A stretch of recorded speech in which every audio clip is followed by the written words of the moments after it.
Dunia seakan tenang di permukaan, tapi di bawahnya, ekonomi global sedang bergolak. Harga minyak dunia menembus rekor tertinggi dalam 5 tahun terakhir. Dolar Amerika melesat tajam, membuat banyak mata uang negara berkembang limbung. Suku bunga global naik, hutang membengkak, dan inflasi menjadi momok baru yang menakutkan. Investor di seluruh dunia mulai gelisah.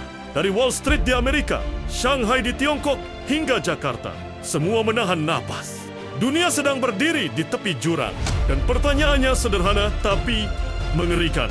Apakah kita siap menghadapi krisis berikutnya? Atau akan kaget seperti dulu? Krisis global hari ini tidak datang dari satu arah. Ia lahir dari serangkaian peristiwa yang saling terkait. Perang, kebijakan moneter, dan ketegangan politik antar negara. Di Timur Tengah, konflik kembali memanas mendorong harga energi melonjak. Di Eropa, pabrik-pabrik berhenti karena biaya produksi tak terkendali. Sementara di Amerika, Bank Sentral terus menaikkan suku bunga untuk menekan inflasi. Tapi kebijakan itu punya harga mahal. Modal global berpindah ke dolar, membuat mata uang di Asia dan Afrika melemah drastis. Dalam beberapa bulan terakhir, lebih dari 80 negara mengalami tekanan likuiditas. Beberapa bahkan tak mampu membayar utang mereka ke IMF. Dunia kembali berbicara tentang dua kata yang kita semua takutkan: krisis global. Di tengah pusaran ini, Indonesia tampak tenang. Pertumbuhan ekonomi masih di atas 5%. Inflasi relatif terkendali. Dan cadangan devisa masih kuat. Tapi di balik ketenangan itu, ada tekanan yang pelan-pelan mulai terasa. Rupiah menembus level psikologis terhadap dolar. Harga pangan mulai naik beras, minyak goreng, bahkan telur. Dan di pasar keuangan, investor asing mulai menarik dana mereka keluar. Di sisi lain, sementara belanja untuk subsidi energi terus membesar karena harga minyak dunia tak kunjung turun. Rakyat kecil mulai bertanya, kenapa harga semua barang naik, tapi pendapatan tetap segitu-gitu aja? Dalam setiap krisis ekonomi, ada 3 faktor utama yang menentukan ketahanan sebuah negara: likuiditas, produksi, dan ketergantungan. Pertama, likuiditas. Apakah negara punya cukup cadangan untuk menahan guncangan? Kedua, produksi. Seberapa kuat industri dalam negeri menopang kebutuhan sendiri? Dan ketiga, ketergantungan. Apakah kita terlalu bergantung pada impor? Indonesia masih bergantung pada impor pangan dan energi. Jika dolar naik, otomatis harga bahan bakar dan pangan ikut melonjak. Dan efeknya langsung terasa ke dapur rumah tangga. Biaya hidup naik, daya beli turun, dan inflasi domestik meningkat.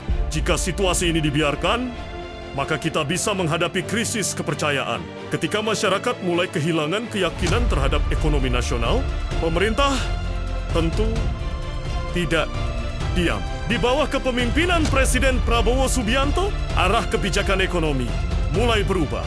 Fokus diarahkan pada kemandirian pangan, energi dalam negeri, dan industrialisasi nasional. Prabowo percaya kedaulatan ekonomi hanya bisa dicapai jika bangsa ini berdiri di atas kaki sendiri. Program hilirisasi, ketahanan pangan, dan transisi energi terus digenjot. Namun, kebijakan besar seperti ini tidak instan.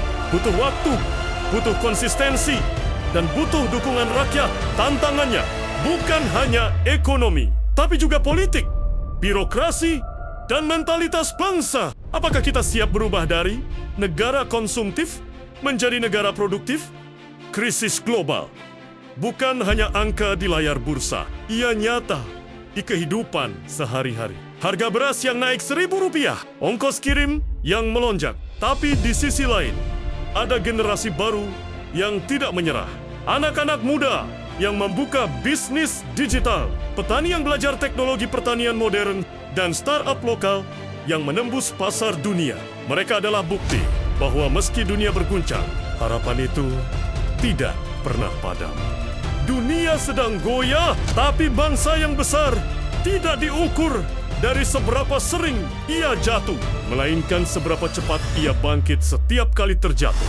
Indonesia pernah melalui badai besar dan gejolak global berkali-kali. Namun, kita tetap berdiri karena kita punya satu hal yang tak dimiliki banyak negara lain.